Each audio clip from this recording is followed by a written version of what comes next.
Muchas gracias.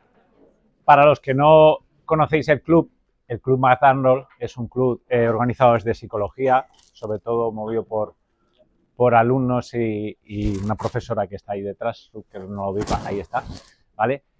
Para los que ese primer día que venís a una actividad con ellos, que sepáis que organizan charlas muy interesantes, sabéis que la psicología toca nuestra vida, da igual la profesión que tengamos, ¿no?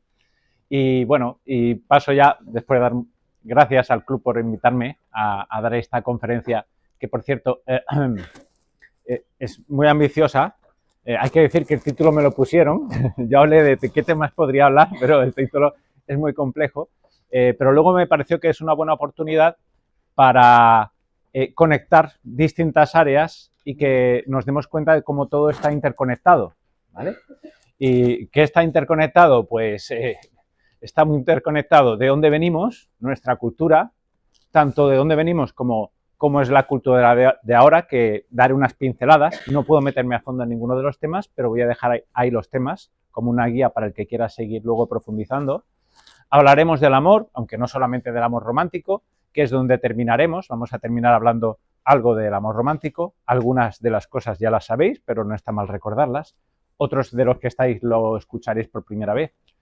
Y vamos a ver también de cómo influye la personalidad en todo esto, ¿no? Luego el esquema más o menos va a ser este. Primero hablar en los orígenes, cultura occidental, luego, muy rápidamente, para los que no estáis en el ámbito, a qué me refiero cuando hablo de personalidad, y aterrizamos en por qué amamos como amamos y por qué hay cosas que nos satisfacen y otras que no, ¿vale? Bueno, empezando por la cultura, vamos a ver de dónde venimos, cómo influye en lo que somos y, bueno, el cambio de paradigma, digamos, de los últimos siglos, que está llevando a que tengamos un tipo de relación diferente. En cuanto a personalidad, básicamente, pues un poco por qué somos como somos, ¿no? Y qué es personalidad y qué es carácter. Y por último, ya entraremos en cómo influye nuestra cosmovisión, es decir, nuestro modo de ver la vida, que procede de nuestra cultura, en la idea de amor que tenemos y cómo entiende el amor la cultura actual. O, debido a cómo entiende la cultura actual el amor, por qué actuamos como actuamos, y no generalizo, digo en su mayoría, ¿no? De nosotros. Empezando por la primera. Si nosotros hacemos un breve repaso, y esto lo habréis hecho en algunas asignaturas, todos los que sois alumnos de aquí, que sois prácticamente la totalidad, habéis visto en muchas asignaturas que los orígenes de nuestra cultura no son etéreos, son muy concretos. Es decir, procedemos por un lado de la cuna de la civilización, que es de Grecia, ¿vale? De Grecia hemos recogido algunos desarrollos, como la democracia, donde dice, es el gobierno del pueblo, pero lo pongo entre comillas, ya sabéis, el pueblo, en nuestro momento actual vivimos una partidocracia, pero esto ha sido un poco así siempre, ¿no? No eran unos cuantos del pueblo los que elegían realmente, pero bueno, ese es otro tema. Se desarrolló la filosofía y esto es importante en nuestra cultura porque va a entroncar con lo que es razonar. Ya hablaremos luego cómo influye el saber o no saber razonar en amar, que es algo que no todo el mundo lo tiene presente, pero influye. Y el arte y la arquitectura, que también es un medio, y aquí podríamos hablar de movimientos culturales en general, que influyen en nuestro modo de ver la vida. Es decir, el cómo transmitimos la cultura, el cómo es la cultura de hoy comparado con la griega, nos dice un poco cómo está nuestra civilización actual. No es lo mismo que te gusten las cosas bellas a que haya gusto por lo feo, o por lo que da luz a lo oscuro. Va a transmitir un algo, ¿no? Pero digamos que ha marcado mucha nuestra civilización y en cierto modo es un anhelo, el anhelo de belleza, por ejemplo, el ideal de belleza de los griegos trasciende. Hoy día seguimos planteándonos si esto es bello o no es bello, ¿no? Y seguimos tomando referencias de lo luminoso, de lo que nos eleva como patrón de belleza. También, como os decía, la lógica y el arte en general. Si nos vamos al Imperio Romano, en realidad el Imperio Romano también va a dejar sus huellas en nosotros. ¿Y en qué sentido? Son, bueno, por un lado, dan una unificación a esta transmisión de la cultura. Estos orígenes griegos no habrían sido posible que llegasen a España, por ejemplo, si no fuese por los romanos, que son los que unifican lo que llamamos Occidente, ¿no? o Europa, que luego Occidente culturalmente es mucho más que Europa. Hoy día es casi todo el mundo con la globalización, pero vamos, sobre todo América es como Europa. África ya es otro tema. Y Asia y ahí, depende del nivel socioeconómico. Ingeniería también nos marca el desarrollo de esa ingeniería, no solo el desarrollo de las ciencias de la ingeniería, sino esa conectividad que ha llegado hasta el día de hoy. Hoy día tenemos comunicación por redes, pero eso no pasa de un día para otro. Esa comunicación por redes eran las redes de las calzadas de antes, ¿no? Etcétera, etcétera. Y ciertas cosas, como por ejemplo, que hacen que en una sociedad, como el derecho, se fijen qué está bien y qué está mal. Fijaos, esto del bien y el mal va a proceder no solo de las religiones, que ahora también las tocaremos, sino también de un modo de ver la vida, de un modo de qué es legal, qué no es legal. Hoy ya estamos viendo algo parecido. A veces confundimos lo moral con lo legal, pero es verdad que lo legal es necesario para dar un orden y entendernos. Y también es verdad que lo legal influye en nuestro modo de pensar, ¿vale? Las cosas que son legales nos parecen aparentemente que son buenas y las ilegales malas. En el amor también hay cosas que nos parecen que es de ley o que no. ¿Vale? Esto está bien o esto está mal. Y eso sería para otra conferencia, que sería el tema de las heridas. ¿Por qué me hiere que se comporte así? Si a lo mejor luego yo digo por ahí de boquilla que es lo normal. Bueno. Y por lo tanto, y finalmente, el cristianismo y su impacto en Occidente. Eso es evidente. De hecho, esto está sacado de una IA, no me acuerdo la cual, porque no era ChatGPT, era otra, ¿vale? En el que planteé origen de Occidente actual. Y te sacan directamente, ¿vale? Ya os digo, una IA no es algo muy susceptible de sospecha en cuanto a tendencia de un tipo a otro. Que el origen básicamente es la cultura cristiana. Es decir, nosotros dependemos de lo que hemos recibido. De hecho, la influencia ética moral y la idea de amor al prójimo, tal como se ha dado en Occidente, no se ha dado en ninguna otra cultura.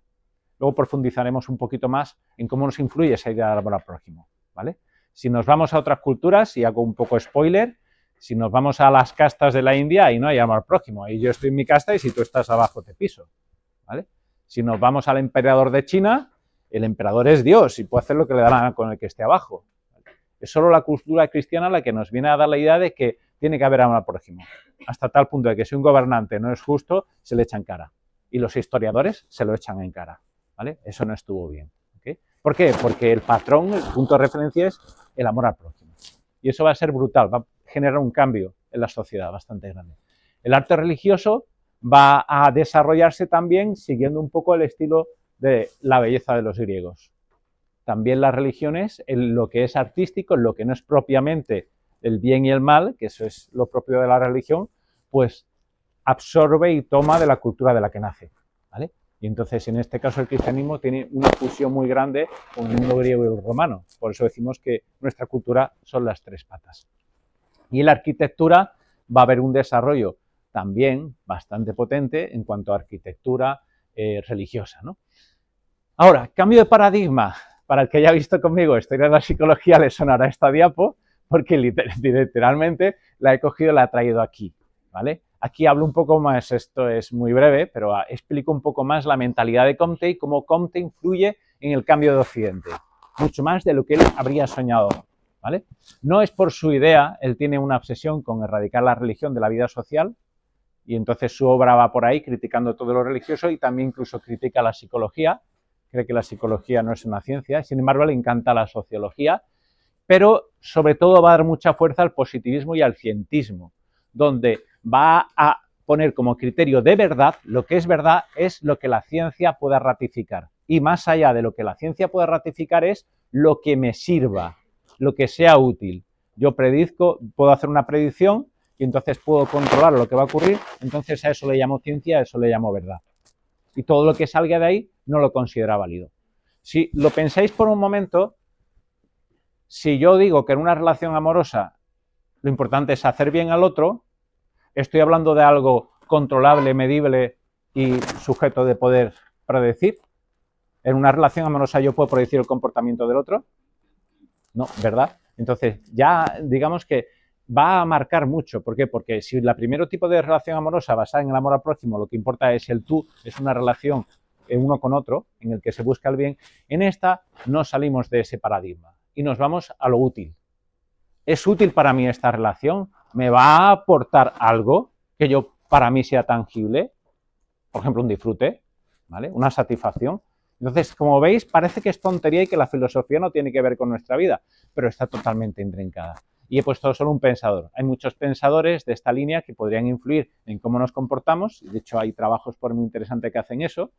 Por ejemplo, hablan de Nietzsche, ¿no? De Kant, de cómo influye en la mentalidad occidental actual. Pero no me quiero meter en ese melón. Entonces, lo quería traer para que supieses que de ahí viene esto.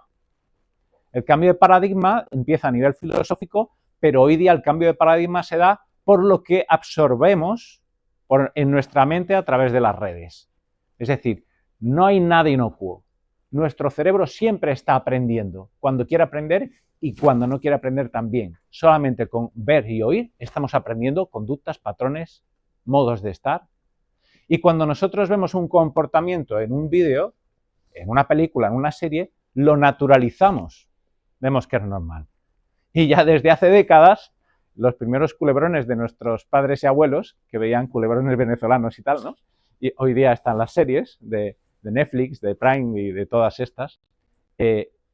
Lo normal es que para que se enganche pongamos situaciones extremas en las que se ve mucho egoísmo, ¿no? Infidelidades, traiciones de amigos, etcétera, etcétera. Luego, nuestros modelos van cambiando.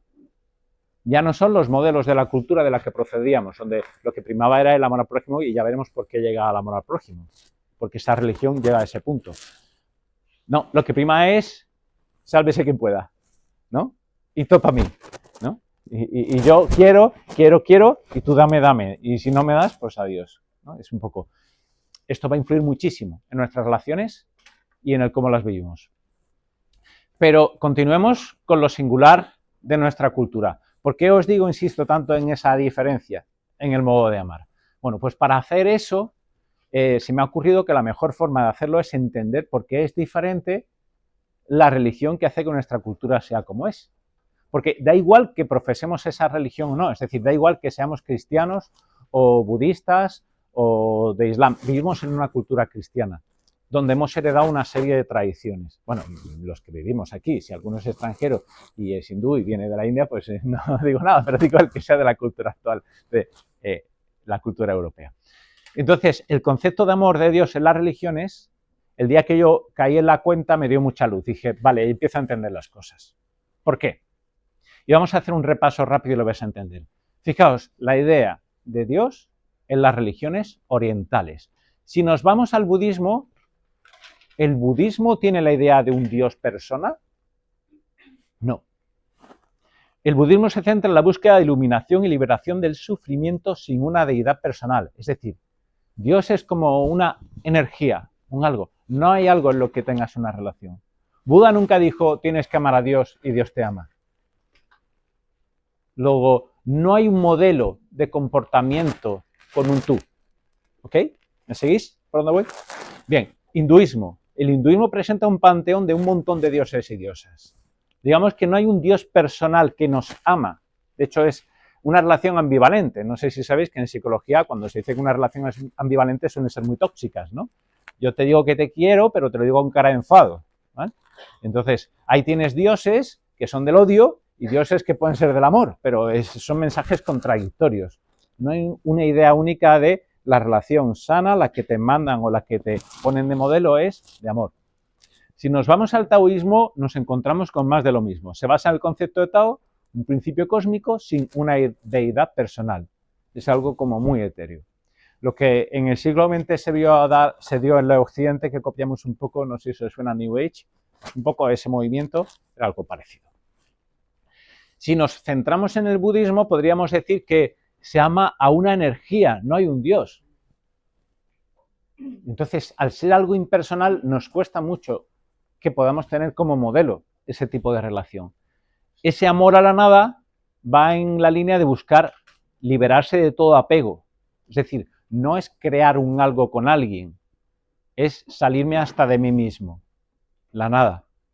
Yo no sé vosotros, pero me suena mucho al nihilismo que hemos vivido en los últimos siglos.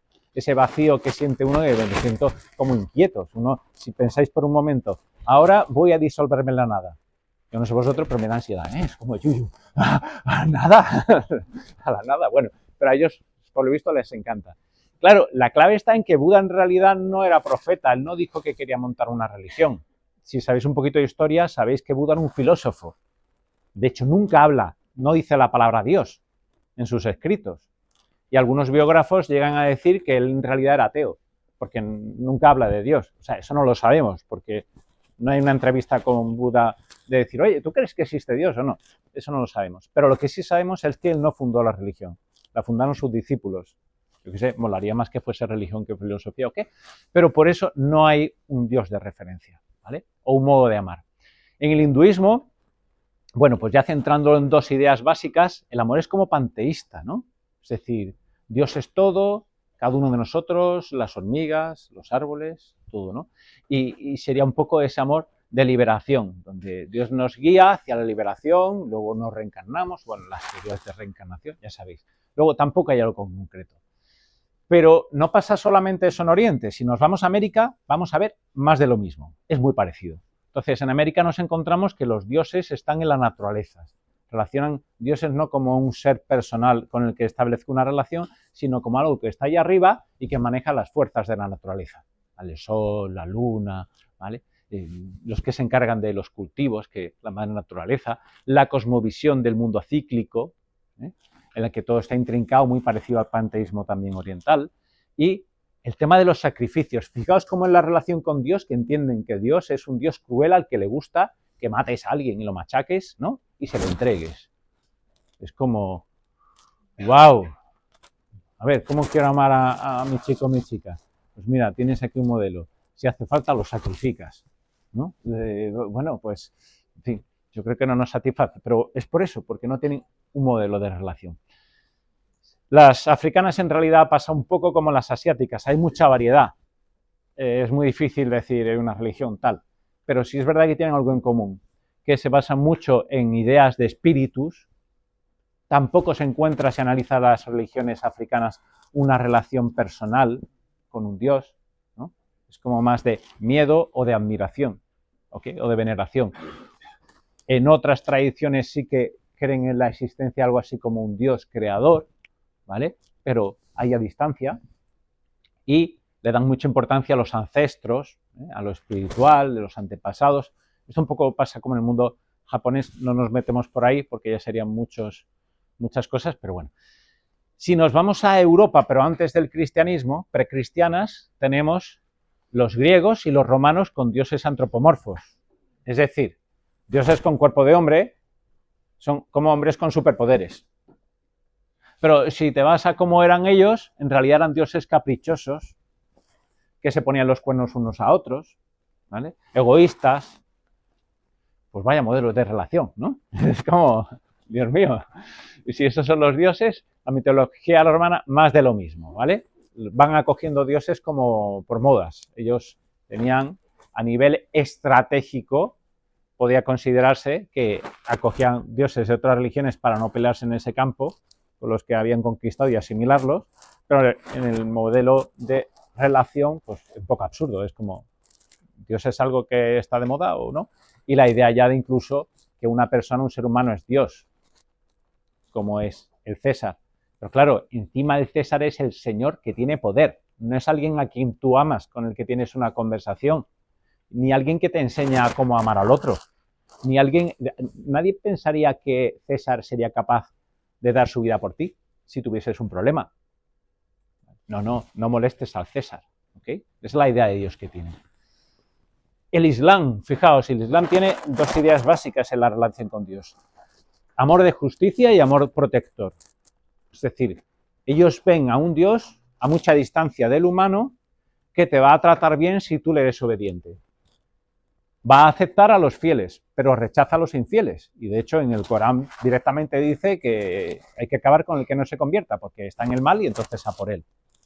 ¿Vale? De ahí viene todo el tema de los conflictos de religiones. Y a la protege y cuida a los suyos, pero solo a los suyos. Si nos vamos al judaísmo, ya vemos aquí un cambio con respecto a todo lo anterior. Por primera vez encontramos en una religión la idea de que Dios se abaja, se acerca al ser humano para hacer un pacto con él. No es un Dios de tú estás ahí, ¿no? Y hazme sacrificios, o lo que sea, sino simplemente eso, habría sacrificios, pero de otro tipo, no humanos. Pero hay un pacto de amor, porque promete protección y amor a cambio de amor, y eso ya es sorprendente. y un amor de justicia, el decálogo. Esto es muy interesante. Nuestra cultura hereda el decálogo de los judíos, los 10 mandamientos. Y uno dirá, uno puede tener el decálogo o no tenerlo. O no tener nada. No es que tú tienes tu decálogo, yo no, yo soy libre. ¿Eso es así? ¿Es cierto? Pues no, lo que se observa es que o se tiene el decálogo, es decir, o vas en línea con la cultura de la que procedemos, o tienes el contradecálogo. ¿Y qué es eso? Os pongo un ejemplo. El decálogo dice no matarás. El contradecálogo dice matarás si te es beneficioso. El decálogo dice no mentirás. El contradecálogo dice pues miento cuando me conviene y si no me pillan, pues guay. El decálogo dice no robarás. El contradecálogo dice eres tonto si puedes pillar y no pillas. ¿Os suena? Comentario esto, pero tú eres tonto. Puedes pillar y no pillas, pues si pillas y nadie se va a dar cuenta. Ese es el contradecálogo. Luego, siempre, o estás en una línea o en otra. Pero el hecho es que nuestra cultura procede del decálogo. Entonces, lo que es contradecálogo, por lo menos a nosotros, si hemos heredado un poco de esa cultura, nos va a resonar. Nos va a inquietar, vamos a decir, uff, no sé yo. Y ya encontramos el amor de Dios en el cristianismo. El día que me contaron esto, que fue hace unos años, y que hay por primera vez en la cuestión de esto, que no es esto, pero bueno, lo comento, aunque tiene que ver. Una religión en la que dice el enviado, bueno, aquí es como lo demuestra. Demuestra lo que dice porque entrega su vida, ¿vale? Pero esto es lo que flipa. Viene el enviado y dice, mira, Dios Padre dice que te ama. En ninguna religión viene un Dios y le dice a alguien, a dedo, a Izan por ejemplo, dice, te ama. Personalmente, no colectivamente, personalmente a cada uno. Dios, que es lo infinito, lo más, todo bondad, todo perfección, te ama a ti. Y luego viene el segundo mensaje. Y quiere que le ames. Y dice, espérate, ¿tú estás loco? ¿Qué necesidad tiene algo así de que yo, que soy nada, le ame? Ese es el mensaje sorprendente del cristianismo y que trastoca a todos los filósofos que profundizan en la idea desde el tiempo en el que surgió. Los primeros, los griegos, se volvieron locos con el cristianismo. Decían, esto no encaja. A ver, por la lógica no encaja que todo un Dios te ame a ti y que todo un Dios te pida que le ames. Eso de entrada te remueve, ¿vale? Te remueve tanto que a veces dice, no, por ahí no entro, eso no me entra. Pero luego va y lo demuestra. Esto ya es para el que quiera hacer estudios de religiones y comprobar si realmente existió Cristo y murió en la cruz, que hay muchos trabajos sobre eso, ¿vale? Y si cumplió lo que dijo, pues ya, ese sería otro tema, otra conferencia. Pero el caso es que si viene alguien que dice que es Dios, que se hace humano y se encarna para sufrir como tú, lo mismo que tú, y se deja matar por ti, realmente es el mayor ejemplo de amor por el otro. Y esto lo dejo aquí y hago un poco de énfasis porque lo voy a rescatar porque tiene su relación con el amor de pareja. Y ya veréis por qué, ¿vale? Es decir, es un amor tal que es capaz de dar su vida por ti. Le importas más que él mismo, en cierto sentido. Bueno, o en el sentido completo. Y te dice que te ama sin importar tus errores, tus pecados. Que dice que te está amando desde el principio. Que cuanto más te acerques a él, más contento se pone. Eso es verdad. Si estás más lejos, pues no le hace gracia. Pero quiere que te acerques. Y te espera. Eso no ocurre en ninguna religión. ¿Vale? Y eso es lo sorprendente.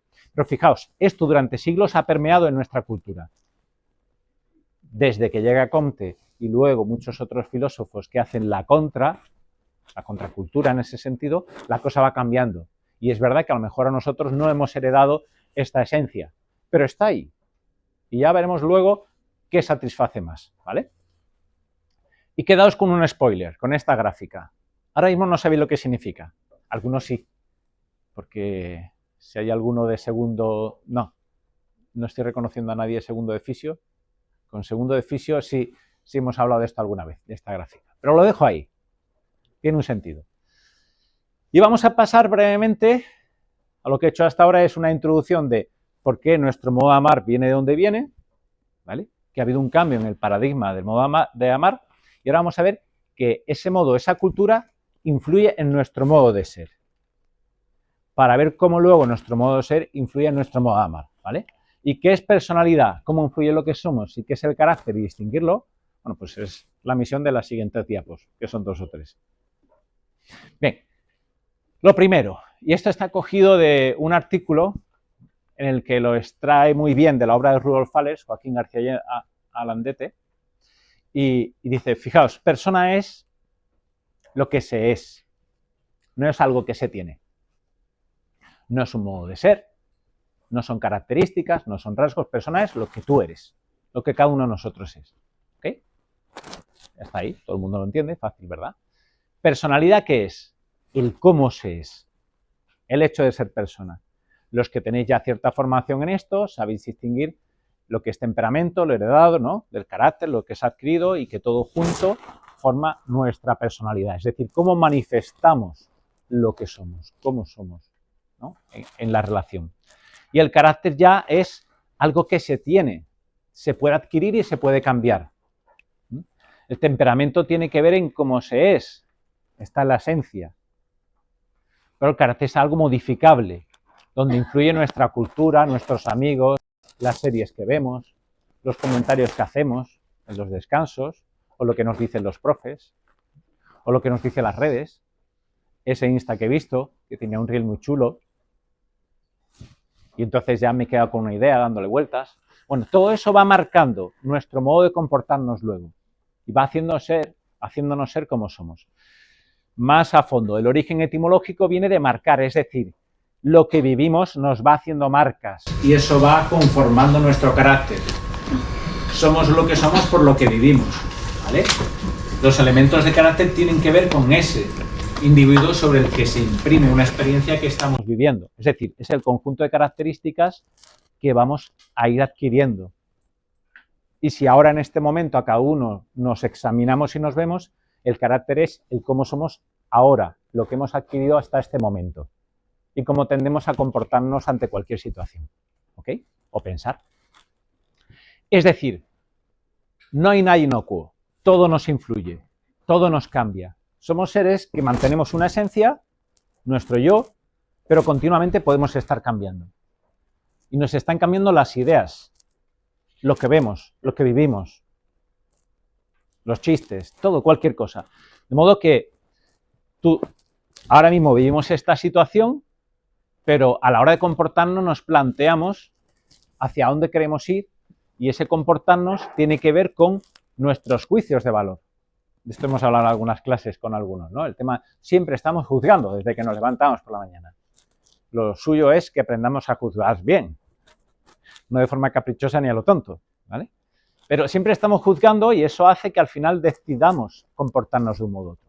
Pero es que a su vez, cuando nos comportamos de un modo, ese comportamiento deja una huella cerebral, incluso una huella mental de la conciencia, que va haciendo que en adelante facilitemos más ese mismo tipo de comportamiento. Hay una anécdota que cuentan de Santo Tomás Moro, un mártir inglés, que decían que era incorruptible, no había forma de corromperlo. Y un día, a la vuelta de un juicio, su asistente, su ayudante, le enseñó algo que le había dado un familiar de uno de los que iba al juicio. Y para que lo aceptase como regalo. Y entonces él lo rechazó, no lo quiso. Le dijo, pues si esto es una tontería, no influye, ya el juicio está hecho. ¿Qué más te da aceptar un regalo? Santo Tomás lo tenía clarísimo. Dice, no puedo ceder ni un poquito en esto. Porque si hoy cojo este pequeño regalo, mañana soy corruptible, ¿vale? Igual ya tengo tomada la decisión, ya el juicio está hecho, pero aunque lo acepte posterior, ya estoy aceptando regalos de gente que tiene que ver con mis juicios y mis decisiones. Sé que como empiece por ahí ya me deslizo. Tenía miedo de sus debilidades, porque sabe que cualquier comportamiento que hagamos va marcándonos y nos va inclinando en una dirección u otra. Y cuando digo cualquier comportamiento es cualquier peli que veo. me va a influir. A ver, no hay que ser tremendistas. No es que una peli que, digamos, tenga una idea mala te va a hacer que tú seas malo. No, no. Si tú tienes juicio y cuando ves una idea que sabes que para ti es tóxica, te paras y la analizas y dices, esto es tóxico, no solo no te vuelves tóxico, sino que te vuelves más resistente a esa toxicidad. No sé si me entendéis. Es decir, lo importante es cuando vemos ideas que nos llegan al cerebro, que no seamos sujetos pasivos que se limiten a absorber ideas, sea la que sea, sino que tengamos nuestro criterio para ir analizando con qué estoy de acuerdo y con qué no y por qué. Y de ese modo voy conformando mi carácter. Y esto va a marcar muchísimo mi modo de amar, como vamos a ver luego. Luego, como os digo, todo está relacionado. Nuestro carácter tiene que ver con nuestros valores, con nuestras motivaciones y lo que vamos haciendo en el día con nuestras acciones. Todo está intrincado. No hay nada ajeno. ¿Por qué tal persona no me sabe amar? En amor romántico. Pero es que sabe amar a sus padres, a sus hermanos, a sus amigos. No somos de un modo en un escenario y de otro en otro. Podemos aparentar. Ya veremos el tema del enamoramiento y como ahí a lo mejor las endorfinas nos hacen que seamos más majos. Pero hay que conocer cómo es la persona, porque el modo de ser va a formar su carácter. Y su carácter va a tener que ver con cómo se comporta. Aunque se porte muy bien contigo los primeros días, si tú ves que siempre está peleado con todo el mundo, sospecha. Porque ese es su carácter. ¿Ok? Bien, y llegamos ya al amor. ¿Cómo influye nuestra cosmovisión en la idea de amor? Un poco lo he ido dejando, desgranando poco a poco, vamos dejando ideas y vamos a ver también cómo entiende el amor la cultura actual. Ya, vamos a un cambio de estética. Y aquí tiene que ver todo esto. ¿Vale? Va a tener que ver nuestra cultura actual, los orígenes de los que venimos y bueno, y vamos a hablar un poquito de relación de pareja, muy brevemente. Pero para entender del amor, no basta con hablar del amor. No somos un ser que ama y punto. Hay una cosa que muchas veces nos hace tomar malas decisiones y es pensar que cada una de nuestras dimensiones, esferas, están separadas y pueden ir a su bola. Y no, todo en nosotros está conectado, ¿vale? Las emociones forman parte de una interacción de todas las dimensiones. Y sin ánimo de ser exhaustivo, es decir, no voy a hablar de todas las dimensiones ahora mismo, pero voy a mencionar brevemente que hay que tener en cuenta qué es una emoción y saber cómo se procesan las emociones, qué es la razón y qué es razonar, y cómo esto tiene que ver con la emoción. Y es muy curioso, no me puedo parar mucho porque el tiempo es limitado, pero sorprendentemente, y en contra de lo que mucha gente cree, razonar ayuda a amar y amar ayuda a razonar. Y las emociones se enriquecen y tienen más valor cuando van de la mano de la razón. No confundáis, no hablo de los instintos, ni de la emoción básica que surge cuando alguien me dice algo y me activa. Eso simplemente lo has sentido. Sentir no es tener sentimiento, el sentimiento es el proceso final. Yo tengo algo que me moviliza, pienso sobre ello y llego a algo. Eso es la emoción ya convertida en sentimiento. Y eso solo ocurre cuando hemos razonado. Si solamente tenemos desarrollada un área en nosotros, la de la capacidad de sentir, y no la de darme cuenta de que estoy sintiendo y por qué estoy sintiendo hacia dónde voy, entonces gestiono mal la emoción. Pero para eso hace falta el desarrollo de facultades como la voluntad. Es difícil, es una tarea. Por eso es casi imposible hacerlo con todo lo que llega a nuestro corazón. No podemos estar el día entero examinándonos. Pero sí coger el hábito de con las cosas importantes pararnos y analizarlo. Y eso es un entrenamiento de la voluntad, un aprender a mirarte, un aprender a ¿por qué estoy así? Me noto nerviosa, me noto nervioso, me noto inquieto, me noto triste. Joder, siento un dolor, no sé de qué. Bueno, pues párate, mírate y analízalo. Ahí está la parte alta, ¿no? La importancia de conectar cabeza y corazón y que tengan ahí una buena comunicación, una buena relación. La virtud entra aquí. La virtud,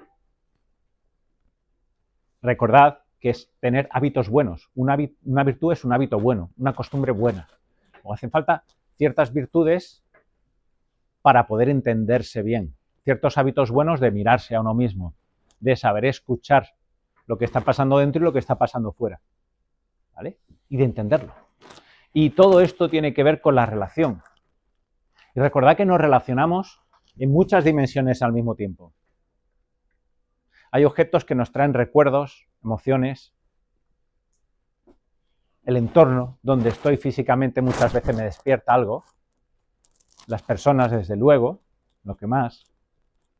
Pero también todos los recuerdos acumulados con esas personas. Por lo tanto, es muy importante saber razonar, concretamente en el tema del amor. ¿Por qué? Porque si no razonamos bien y no tenemos bases sólidas, estamos en manos de desarrollar nuestro modo de amar conforme beneficia a algunos. Hay modos de amar que benefician a gente que consigue dinero con eso. ¿Tú crees que alguien que consigue dinero con un comportamiento tuyo va a buscar tu bien? ¿O va a buscar su economía? Desde luego, lo lógico y sensato es pensar que va a buscar su beneficio económico. Te va a ofrecer cosas e ideas que le hagas consumir más. Entonces, para eso tenemos que estar liberados porque razonamos los planteamientos que nos dan, ¿vale? Y tener en cuenta los peligros de la cultura actual, los maestros que tenemos, el entorno en el que nos movemos, ¿vale? Y también tener en cuenta nuestra personalidad y la del que está enfrente, que es otro ser diferente. Para eso invito a que conozcáis más a fondo lo que es tipología, lo que habéis visto en mentorías, ¿no? Tipo 1, tipo 2. Eso es muy interesante. A tener en cuenta, por lo tanto, los maestros. Si no sabes quiénes son tus maestros, difícilmente te vas a liberar de ideas que te han dejado dentro en el cerebro. Y por desgracia, como os decía, los maestros no son los que escogemos nosotros normalmente o no conscientemente. Los maestros son esas películas o esas series que vemos, básicamente. Sería muy interesante ver el amor en el cine durante todo el siglo XX-XXI y cómo se comporta la sociedad. ¿Y qué va primero? ¿Lo que ocurre en la pantalla o lo que ocurre en la calle? Y comprobaréis que primero ocurre en la pantalla y luego ocurre en la calle. En la pantalla se normaliza. Desde el modo de besar, que es muy divertido, ver cómo se besaban en los años 30, 40, 50, cómo se besan ahora, ¿vale? Hasta cualquier otro tipo de relación, ¿vale? De comportamiento entre las personas. Hoy día, estos son nuestros maestros. Si no somos conscientes de ellos, bueno, les seguiremos fielmente. Ahora, si tú de verdad quieres aprender a amar de un modo sano que a ti te haga feliz, tienes que plantearte cuál de esas cosas les compras y no, y por qué. Porque, cuidado, no estoy diciendo que todos los modelos sean malos. Sería muy tremendista y apocalíptico. No, qué horror, Dios mío, ¿no? Id con cuidado, cualquier cosa que veáis. No, no. Hay modelos buenos y modelos malos, siempre. Pero hay que ser inteligente y saber distinguirlos. El otro día, por contar una anécdota personal, hay una serie por ahí. Es que no me acuerdo cómo el nombre de la serie. Una de adolescentes que va sobre una chica que veranea en un sitio muy idílico, precioso, y que el momento más importante del año siempre es el verano, y se enamora por primera vez, ¿no? ¿Cómo se llama? ¿Cómo? Sí, enamorar en verano o algo así. ¿Sí? Que en español es, que tú lo pronuncias muy bien. Eso es. ¿Lo habéis oído? Vale. El verano que... El verano que te volviste lindo. ¿Que te volviste qué? O sea, pretty, porque te volviste. Ah, el verano que te enamoraste, ¿no? Algo así. Sí. ¿Cómo se dice en español, perdón? El verano que me enamoré. Muy bien, muchas gracias. El verano que me enamoré. Bien. Hija de 13 años, hijo de 14. Me dice mi hija, oye, mis amigas están viendo esta serie, ¿puedo verla? Digo, bueno, ya sabéis la condición. Tenéis que verla, pero luego analizarla. Decirme ideas buenas y malas de la película. Pues de la serie, el capítulo. Se ven los 4 primeros seguidos. Me partía de risa. Ella, súper guay, porque es todo muy bonito y tal. Y él, que es más de aquí, me dice, papá, un desastre. un desastre. Unos modelos de padres y madres, los padres ausentes, uno divorciado y el otro que está siempre trabajando y no aparece. Luego, tal con adicción a no sé qué, tal, no sé. Empezó él, con 14 años, a destreparlo, ¿no? Es decir, qué bien. O sea, no me importa que veas una peli de este tipo o una serie de este tipo, si eres capaz de tener criterio y analizarlo, ¿vale? Luego, después de eso, me dice, papá, yo creo que es perder tiempo seguir con esto. Dependerá, hay gente que le gusta y diga, oye, le encuentro cosas malas, aún así me divierte y sigo viéndolo, no pasa nada. Pero lo importante es tener criterio. Y se puede tener criterio desde los 13, 14 años, no es con vuestra edad. Entonces, por eso, no hay que tenerles miedos a las pelis y a las series, no, hay que ser inteligentes. Y no comprarle cosas que a lo mejor a ti no te van a beneficiar a la larga. Modelos de vida que generan desgracia, ¿vale? Por ahí va. Por eso, si 8 de cada 10 amigos, cuando tú le dices que quieres tener un comportamiento egoísta con tu novia, con tu novio, porque has tenido un pequeño conflicto, te dicen, va, pasa de ella o pasa de él, hay muchos peces en el mar, como, no lo resuelvas, que te fastidie. ¿Qué vas a hacer? 8 de cada 10 te está diciendo que la dejes. Va. ¿Qué vas a hacer? ¿La vas a dejar o vas a luchar por arreglar el tema? El entorno marca, influye muchísimo, ¿vale? Entonces, hay que ser conscientes. No es que digan, no, pues ahora me cambio de entorno. Hombre, si tienes uno bueno al que ir, sí, pero si el que tienes es el que tienes, por lo menos sé consciente de lo que está ocurriendo.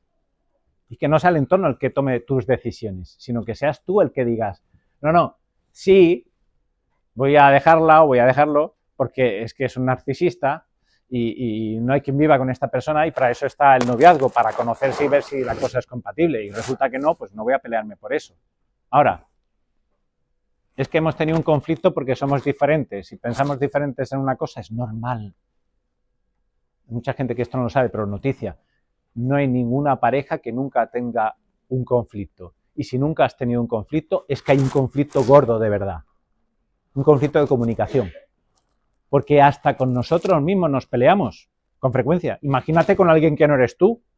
Evidentemente, no va a ser igual en todo, no va a pensar igual en todo en ti. Luego, si hay un conflicto, lo lógico, si es un conflicto sano, normal, es que lo resuelvas. Hoy día la gente te dice, no, pasa, total, ¿para qué? Empieza de nuevo. ¿Ok? Ya os digo, hay excepciones, hay veces que hay gente con la que es muy difícil. ¿Por qué? Porque a lo mejor los pobres arrastran unas taras de la infancia, unas heridas que no han sabido curar y les hacen tener un comportamiento insufrible, ¿no? Siempre hay que plantearse cuando alguien se comporta de un modo muy tóxico, muy dañino, ¿qué ha pasado a esa persona en su vida? Pero claro, si tú eres su pareja, no eres su terapeuta. Entonces, no caigas tampoco en esa trampa. No, es que pobrecito, pobrecita, ha sufrido mucho. Sí, sí, pero ¿a ti qué te está haciendo? Es decir, tú no eres su terapeuta, eres su pareja. Es que vaya a terapia y cuando esté arreglado, entonces, ¿no? Lo intentáis de nuevo, si quieres. Pero si no, es un sufrimiento, ya os lo digo. Bien, entonces, muy importante, saber qué es el amor y sus síntomas. Sabemos que el amor es una emoción, pero en realidad todos sabemos también que no es una emoción cualquiera, por eso nos moviliza más que otras, ¿no? Saber qué diferencia hay entre amar o estar enamorado. No es lo mismo. Y dentro de eso hay muchos tipos de amores, que es para otra charla. Por cierto, al final, la última diapo, recomiendo una que da, aunque no sé si la dará este año, otro profesor, porque este año está lesionado, tiene rotura del tendón de Aquiles, pero bueno. Saber distinguir también que no es lo mismo atracción, pasión, sexo que amor. Son cosas distintas, aunque sean ingredientes, ¿ok? Del amor romántico, claro, etcétera, etcétera. Pero, como es muy difícil abordarlo todo y tantas cosas en las que habría que entrar, recojo de esta formación sobre el amor que da García Pla, que es un profesor muy bueno y que sabe mucho de esto, dos cosas. El asombroso caso de Pepi, del Ñan Ñan a mi vida, que es una forma de tratar en broma algo muy serio, y el cómo razonar mejor sobre el amor, que es el analizar bien los clichés, ¿no? El cliché del amor. Bien, ¿qué es esto del asombroso caso del Pepi del Ñan Ñan a mi vida? ¿Y por qué pongo este icono? Mirad, ya os he dicho de dónde procede nuestra cultura y por qué es tan potente en nuestra cultura el sentido de amor y de sentirse amado. Le damos tanta importancia a que el otro me ame de verdad. No simplemente a tener una relación de gratificación mutua. Yo lo paso bien y él lo pasa bien. Que en realidad es en lo que estamos llegando. Así que hay gente en ese patrón, si te vas a ciertas plataformas, que van a buscar eso, ¿no? Digo, plataformas de contacto, ¿me entendéis? ¿Ok? Tinder y todas estas cosas, ¿no? ¿Se llama así? ¿Sí? Vale. Bueno, pues el que va ahí a buscar lo que busca es por esta herencia. Y esa herencia lleva a este comportamiento. Lo que le pasaba a Pepi. Pepi era una alumna del MIT, ya sabéis, ingeniería, alto nivel, que un día pasó por una pastelería y vio unos pastelitos de carne deliciosos, suculentos, y entonces se llevó una buena bandeja a un motel y se pegó un atracón. Disfrutó, no os puedo imaginar, le encantaban los pastelitos de carne, la bomba. Y entonces le gustaba tanto que decidió montar una pastelería de pastelitos de carne para que todo el mundo conociese lo bueno que es tener pastelitos de carnes y que ella era feliz con los pastelitos de carnes y lo compartió con sus amigas y dijo, oye, mirad qué buenos pasteles, me encanta, yo voy a ser feliz con los pastelitos de carnes. Claro, pasó el tiempo y comía siempre pastelitos de carnes. ¿Y qué ocurrió al final? Se cansó de los pastelitos de carnes. Tanto pastelito. Y entonces hay dos teorías. Unos dicen que volvió al MIT con 20 kilos más, después de comer tanto pastelito de carne, y empezó otra vez el ciclo. Y otros que se hizo vegana y entonces digo, yo paso ya de pastelitos de carne. ¿Vale? Claro, como entendéis, esto es una metáfora, pero para el que no la vea clara, la voy a poner más clara. Pepi conoció un pastelito de carne, se le llevó a un motel y se pegó el atracón de pastelito de carne, decidió que el pastelito de carne era el sentido de su vida y entonces lo comunicó a sus amistades y era muy feliz compartiendo su pastelito de carne y que todo el mundo supiese que tenía pastelito de carne, pero llegó un momento en que ya el pastelito de carne... ¿Vale? ¿Y por qué esto tiene que ver con el peligro asociado al amor? Uno de los peligros es no saber razonar. Y esto ocurre si te planteas, ¿tiene sentido esto de forma cíclica? Yo lo pregunto a vosotros. ¿Tiene sentido meternos en un proceso de pastelitos de carnes una y otra vez? Yo no sé vosotros, pero a mí me daría ansiedad también. Son esas cosas que, ¿no? Como atrapado en el tiempo, el mismo día otra vez, ¿no? Pues es un déjà vu, otra vez lo mismo y otra vez lo mismo. Así, hasta el infinito. Bueno, o hasta que uno o una sea más feo o más fea y ya no ligue. Y entonces ya llega un momento en que no hay forma de encontrar un pastelito de carne, ¿no? Bien, entonces, no tiene sentido. Pero es lo que nos venden, como que es lo guay, ¿no? Entonces, ¿por qué ocurre esto? Porque no se entiende. Hay mucha gente hoy día que vive relaciones identificando amor con química. La química dura lo que dura. ¿Por qué de repente deja de gustar el pastelito? Porque no hay química. Pero es que la química es algo fisiológico que tiene fecha de caducidad. En este sentido, si alguien me pregunta, ¿el amor es para siempre? Digo, en este sentido, no. Este tipo de amor, de química, de wow, de como el primer día que la conocí y ya no pienso en otra cosa, acaba. Esa es la mala noticia. Luego viene una buena, ya la daré. Pero sigamos. Por lo tanto, el problema está en no saber distinguir qué es deseo realmente, aprecio, algo que te gusta, algo que te llama, ¿vale? Algo que deseas. El enamoramiento, el excitar en alguien la pasión del amor. Eso es un fenómeno fisiológico, químico, que luego puede arrastrar otras dimensiones, claro que sí, pero puede que no, que se quede en lo químico, en lo biológico. Hay que distinguirlo del cariño, ¿vale? Hay gente que tiene relaciones que no son tanto de amor como de cariño, es que es buena gente, me llevo bien, y entonces, bueno, tengo algo. Pero la realidad del caso es que el caso de Pepi es este. Me harto pastelito de carne y un momento en que se cae para abajo.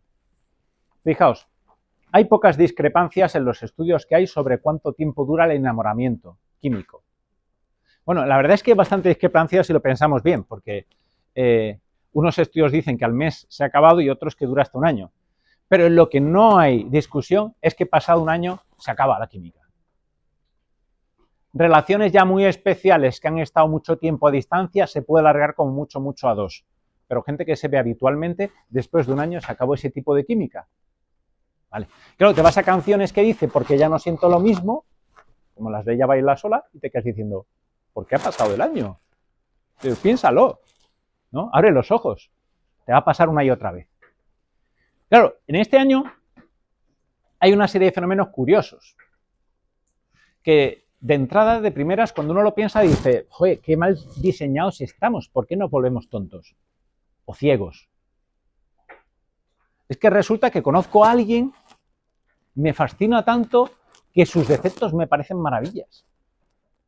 Recuerdo una pareja divertidísima. Acabaron bien, ¿eh? Tuvieron sus crisis matrimoniales estoy hablando, en serio ya, pero la superaron bien. Pero era lo siguiente, él era tranquilísimo, tranquilísimo. Algunos dirían pachorra, ¿no? Sangre gorda. Un tío de estos tipo 8, para los que sepan de tipología. Ella puro nervio, tipo 1. Todo ya. Pues se conocen y cuando hablabas con ellos te decían enamorados. Ella, me encanta la paz que me da estar con él. Es que su serenidad, ay, me la contagia y me da la paz que necesito. Qué maravilla. Hablabas con él. No, es la vida, me da la vida. Tiene una energía, una vitalidad contagiosa, me encanta. Pasados unos años, ella, me tiene harto. O sea, todo el día tirando de él, pero literalmente todo el día, vamos, es un pachorra. No hay quien aguante esto. Él. ¿Me trae loco? No para, siempre corriendo a todas partes. ¿Pero esto qué es? O sea, fijaos, el mismo rasgo, en un momento era maravilloso, recién enamorados, y luego era horroroso. ¿Habían cambiado las personas? ¿Eran personas distintas? No, había cambiado la química. Por eso decimos, ¿la química nos vuelve idiotas? Sí y no. Es decir, tiene su sentido. Cuando uno profundiza en esto, te dice, no, estamos muy bien diseñados. ¿Por qué? ¿Cuánto custodiamos nuestra intimidad? ¿Cuánto nos cuesta que alguien entre dentro de verdad de nosotros? Muchísimo. O sea, cualquiera que se te acerque no le abres el corazón y ya. ¿Vale? Sin embargo, es imposible hacer una relación sólida, verdadera, auténtica, con un tú, si no llega a entrar dentro de ti. Para eso existe este periodo. Hay un periodo en el que estamos diseñados para abrir las puertas y dejar que el otro entre. ¿Qué ocurre? Si en ese tiempo no lo aprovechamos para ese conocimiento del uno y del otro y para generar ese vínculo, esa unión, cuando pasa el periodo se queda todo en el aire y es al revés, es peor, porque el otro, encima de que ya se ha peleado, no queda nunca igual. No, quedamos como amigos, sí, claro, un ex no es lo mismo que un amigo, ya te lo digo y todos sabéis a lo que me refiero, ¿vale? Entonces la relación es peor. Porque además encima sabes secretos y cosas que no saben los amigos normales y eso te duele, que esa persona vaya por ahí sabiendo ciertas cosas que tú te has abierto en ese tiempo de intimidad, ¿verdad? Luego no va a ser igual. Y entonces, ¿esto no tiene más remedio que ser así? No, hay una alternativa, ¿vale? Y es que cuando nos acerquemos a esta relación sepamos que está ocurriendo eso y utilicemos nuestra inteligencia. ¿Y esa inteligencia para qué la utilizamos? Bueno, primero para estar prevenidos, saber que nos va a gustar lanzarnos, dejarnos llevar por eso que sentimos, que nos ilusiona, todo eso es buenísimo y hay que vivenciarlo, hay que vivirlo. No es vamos a racionalizarlo todo y dejarlo emocionar, no, todo eso hay que vivirlo y es buenísimo, ¿vale? Pero no hay que confundir eso y hay que recordar siempre que hay que hacer las cosas con inteligencia, voluntad y afectividad. Marian Rojas, que ahora está muy de moda, esta P, lo dice con mucha sensatez. Dice, el corazón es fundamental en el enamoramiento, pero tiene que haber un momento de razón. Tiene que entrar un momento dado la cabeza y decir, ¿esto va a ir a buen puerto o no? ¿Qué voy a hacer con mi vida? ¿Vale? Porque si yo ya sé de entrada que al final esto va a generar un problema muy gordo, mal vamos. Pero no solo eso, sino es que además tengo que decidirme, ¿voy a trabajarlo o no lo voy a trabajar? La virtud es el hábito bueno. El hábito bueno es cada día decidirte a amar al otro. Porque el amor tiene una parte de sentimiento, pero tiene una parte de voluntad, de acción. Pep Borrell, que es un conferenciante que da formaciones sobre relaciones de pareja y matrimonios, insiste mucho siempre en eso. Dice, uno, por ejemplo, cuando llega a la decisión de casarse, no se casa porque ama a la persona, sino para amarla. Es una acción, es una decisión. Yo voy a estar ahí, te voy a amar pase lo que pase, esté sintiendo lo que esté sintiendo. Porque amar es hacer el bien al otro, es entrar en relación con el otro, ¿vale? Bueno, y ya veremos el tema de la gráfica y ya entraremos en cómo evitar caer en los problemas de que la gráfica sea así y la gráfica alternativa que hice de spoiler. Ya veremos cómo se puede conseguir. Dime. Se llama vicio. Los hábitos malos son vicios. Son las cosas que te acostumbras o acostumbras a tu modo de ser, a comportarse así, tu carácter, que te llevan al mal. Por ejemplo, a perder el tiempo.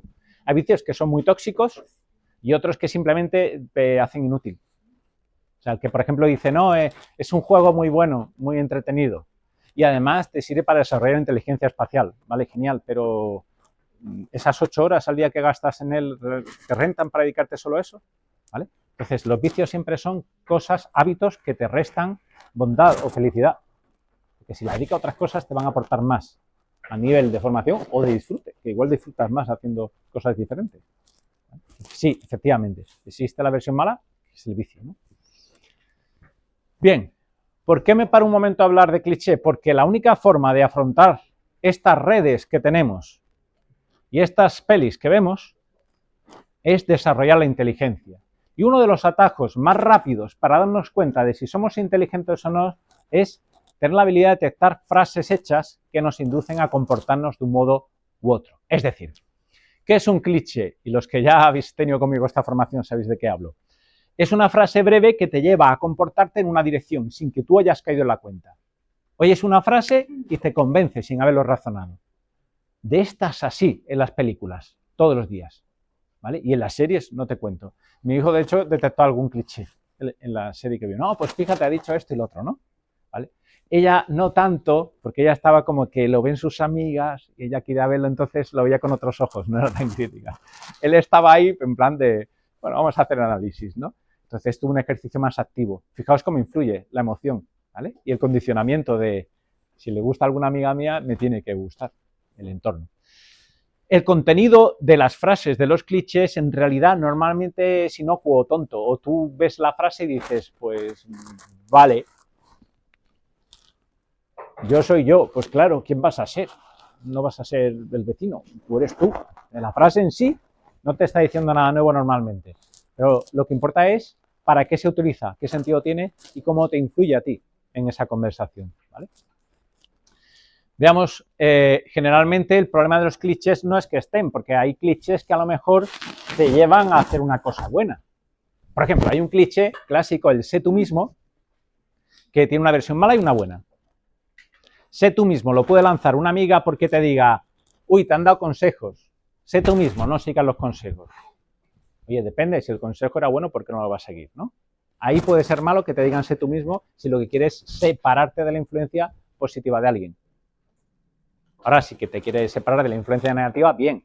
O incluso cuando utilizas sé tú mismo en otro contexto, como por ejemplo, uy, tengo miedo a hablar en público, sé tú mismo, es como para intentar animarle a que, se venga arriba. Pues, oye, bien, ¿no? Hay clichés que se pueden utilizar en ciertos contextos para bien o para mal. El problema es que no nos demos cuenta de que los usamos y que los sustituyamos por razonar o por decidir nosotros qué queremos hacer, ¿vale?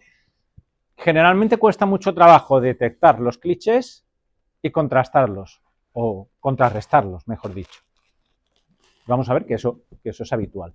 Yo pongo una serie de ejemplos de clichés comunes, pero luego nos pararemos un poco en los relacionados con el amor. Por ejemplo, todo el mundo lo hace, lo dice, lo ha dicho la tele, nadie está en posesión de la verdad, está de moda, la vida enseña mucho, la vida da mucha experiencia, con los años aprendiendo, yo sé cómo soy, yo soy como soy, yo como idea lo que quiero, yo vivo mi vida, hay que vivir a tope, yo soy quien se casa, no vosotros, déjame que decida, yo hago lo que me apetece, vive como quieras, vive, deja vivir, no me arrepiento de nada. O sea, a que todas esas frases, prácticamente todas las habéis escuchado alguna vez o muchas veces, están ahí, ¿vale? Y esos son clichés.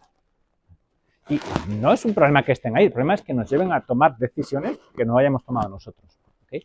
Por ejemplo, y estas dos las analizamos en la clase que dio de psicología, y así que os suena, todas las opiniones son respetables y respeto tu opinión, pero no la comparto. y nos reíamos mucho. ¿Alguno se acuerda por qué nos reíamos de todas las opiniones son respetables? ¿Recordáis la definición de respetar? ¿Respeto? Sí, sí. ¿Quién la recuerda? ¿Alguien recuerda qué dice la RAE sobre qué es respetar? Respetar es acatar algo o venerarlo. Es decir, cuando tú respetas algo es que lo reverencias y normalmente lo cumples, lo acatas. Fijaos qué contradicción decir, yo respeto tu opinión, es decir, la acato, pero no la comparto. Es como que está ahí el cerebro, ¿vale? Es decir, muchas veces decimos frases porque las hemos oído hasta la saciedad, muy convencidos, y a lo mejor estamos diciendo tonterías, como decir, respeto tu opinión, pero no la comparto. No, no, espera, la opinión, a ti te respeto como persona. Recordad, siempre los clichés esconden una media verdad. A las personas, digan lo que digan, hay que respetarlas. Entonces, yo a ti te respeto como persona. Ahora, lo que dices es una tontería. Oye, me han dicho que necesito una operación cardíaca y tú vas y me dices que con tomar 5 Coca-Colas al día no hace falta que me opere, pues sería una tontería, ¿verdad? ¿Yo respetaría la opinión? No, diría, vaya, la opinión es una tontería, con mucho respeto a la persona, te digo que vaya tontería, que con Coca-Cola no se arregla, ¿no? Bien, luego aquí me voy a preguntar al que sabe de algo. Yo respeto la opinión del que es respetable en esa opinión. Si yo voy a hablar de medicina, voy a buscar un médico. Si voy a hablar de fisioterapia, un fisioterapeuta. Si quiero hablar de psicología, busco un psicólogo. Sus opiniones son respetables porque están fundamentadas. No todas. Pues estos son ejemplos entre muchos de los que hay. Veamos algunos con respecto al amor. Cuando el amor se acaba es mejor separarse. ¿Te puede inducir a comportarte de un modo u otro? Sí. ¿A qué te induce? A dejarlo, a que cuando tengas un conflicto no intentes resolverlo. Vas y lo dejas y ya está. Ahora, ¿qué parte yo enseño a mis alumnos cuando trabajamos los clichés? Que hay que hacer un análisis de las frases y luego otro de la ideología. El de la frase es sencillo. Lo que te está diciendo es cuando el amor se acaba. Lo primero que tendría que decir esa persona es defíneme amor. ¿A qué te refieres con amor? ¿A química? Cuando la química se acaba, ¿hay que dejarlo? ¿O te estás refiriendo a una relación de decisión de que yo quiero hacerte el bien, yo quiero amarte, yo quiero conocerte, yo quiero hacer algo contigo? Porque la química sí que se acaba, la otra no se acaba nunca. Luego, si hago un análisis racional, me doy cuenta de que la frase en sí es ambigua. Luego, yo no debo dejarme llevar por una frase ambigua, no tengo que concretar. ¿A qué me estoy refiriendo? Si me refiero a cuando la química se acaba, mejor separarse, acabo en el absurdo de Pepi, y ella añade la vida. Círculo, continuo, repetido, una y otra vez, lo mismo, porque se va a acabar, y se va a acabar, y se va a acabar. ¿Sí? Siempre. Es más, pondré un caso de un chico que se me acercó. Oye, tengo un problema porque es que mi novia dice que no sabe si me ama o no me ama porque tiene química conmigo y está enamorada, pero al mismo tiempo se ha enamorado en las prácticas en un hospital de otro chico porque también le hace tilín. Error cognitivo de la chica. ¿A uno le puede hacer tilín varias personas a la vez? Evidentemente, porque es algo químico, fisiológico, instintivo. ¿Que te haga química a alguien significa que no estás amando a la persona que tienes al lado que también te hace química? No. Significa que te hace tilín. Puedes tener tilín por 10 personas a la vez. Ahora, en ti, en tu inteligencia está decidir con cuál de ellos eliges centrarte. Porque eso sí, el amor tiene deseo del otro. Pero también de exclusividad. Si yo abro mi corazón, se lo abro a uno, no a 5 personas a la vez. Entonces, claro, ahí está el tema. Si lo hago de verdad, ¿no? El amor debe ser espontáneo, libre. ¿Qué significa libre? Ahí está el condicionamiento. Y es lo que hay que aprender a razonar. ¿Qué significa ser espontáneo? Claro que el amor tiene que ser libre. ¿Cómo va a ser esclavo? Ahora, ¿en qué consiste la libertad? En elegir bien, ¿no?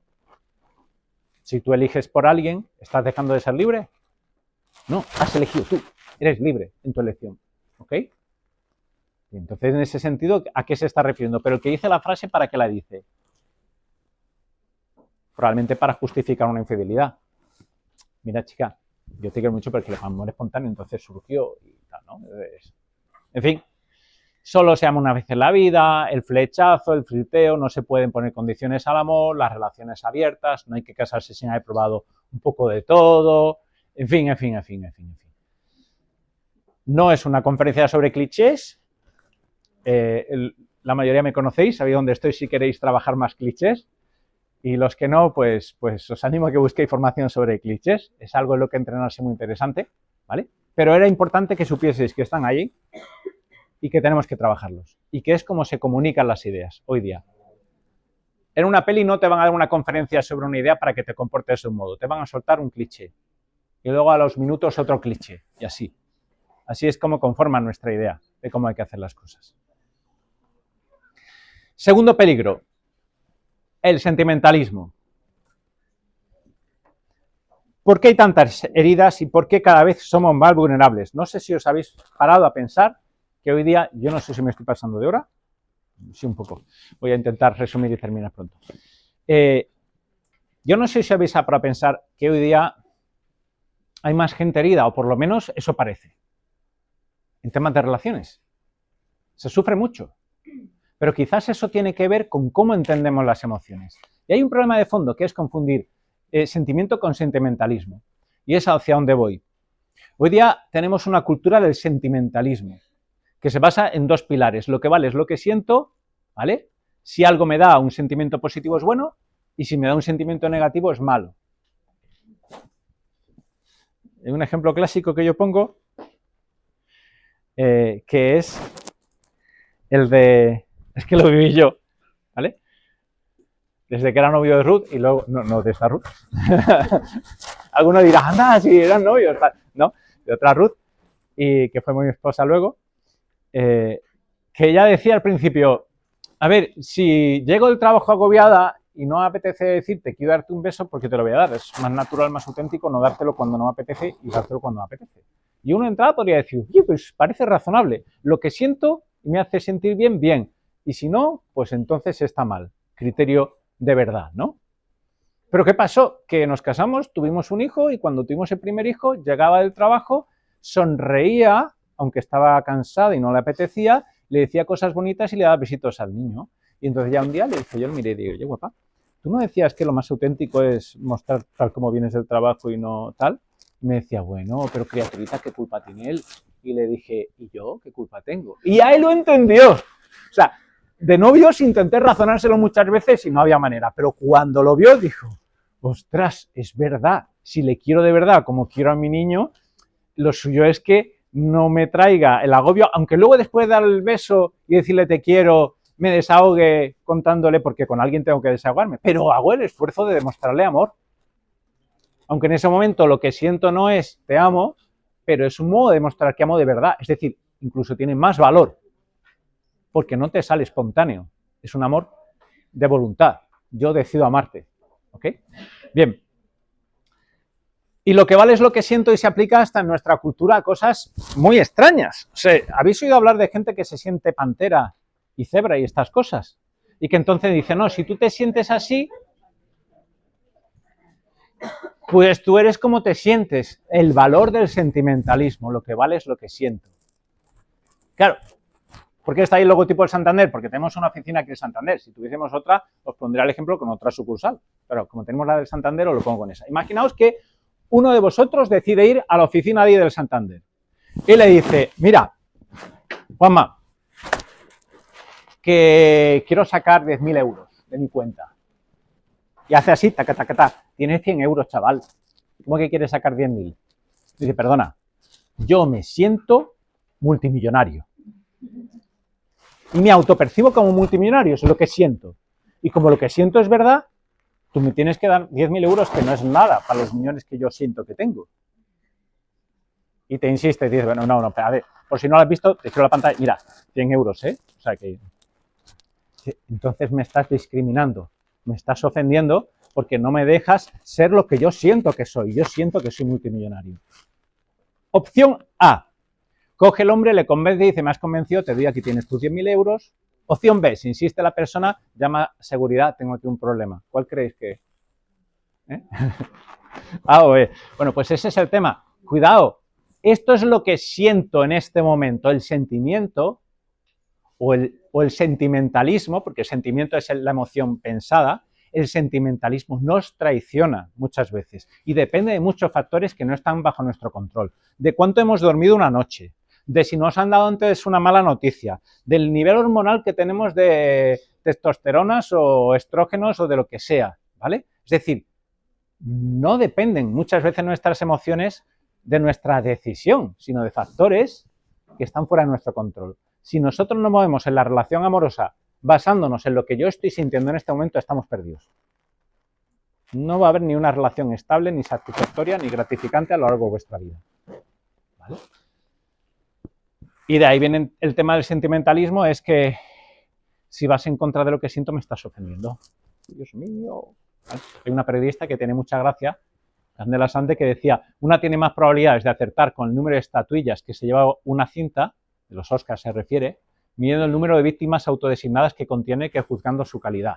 Es decir, si tiene mucha gente que se autopercibe como víctima, entonces pues tiene más permiso. Y es verdad, se está viendo que... ¿Y por qué pongo esto? Porque es cultura. Y nosotros vivimos nuestra cultura, influye en nuestro carácter, en el modo de comportarnos. Si vemos a nuestro alrededor que se le da tanta importancia a cómo se siente a la gente, al sentimentalismo, terminamos siendo sentimentalistas nosotros.